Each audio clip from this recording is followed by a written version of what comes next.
नमस्कार. SM network प्रस्तुत Ichalkaranji news टाइममध्ये आपले सहर्ष स्वागत आहे. मी सद्दाम मुल्ला. आपण पाहूया ठळक घडामोडी. बहिणीचा शोध घेऊन नकोस, अन्यथा जिवंत सोडणार नाही, अशी धमकी देत शहापूरमध्ये युवकावर कोयत्याने हल्ला. बहिणीचा शोध घेऊन नकोस, अन्यथा जिवंत सोडणार नाही, अशी धमकी देत लाथाबुक्क्यांनी मारहाणीसह कोयत्याने वार करून जखमी केल्याप्रकरणी दोघांवर शहापूर पोलिसात गुन्हा दाखल करण्यात आला आहे.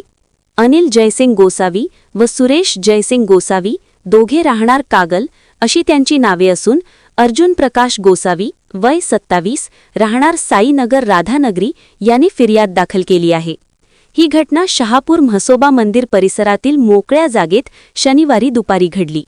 याबाबत पोलिसांतून मिळालेली माहिती अशी: फिर्यादी व आरोपी हे एकमेकांचे नातेवाईक असून फिर्यादी अर्जुन गोसावी यांनी बहीण मिसिंगबाबत राधानगरी पोलीस ठाण्यात तक्रार दिली आहे.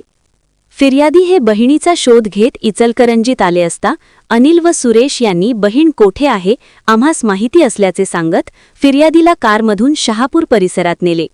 त्या ठिकाणी बहिणीचा शोध घेऊन नकोस, नाहीतर तुला जिवंत सोडणार नाही, अशी धमकी देत शिवीगाळ करत लाथाबुक्क्यांनी मारहाण केली.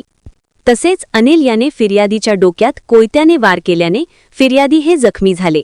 या प्रकरणी दोघांवर शहापूर पोलीस ठाण्यात गुन्हा दाखल करण्यात आला आहे.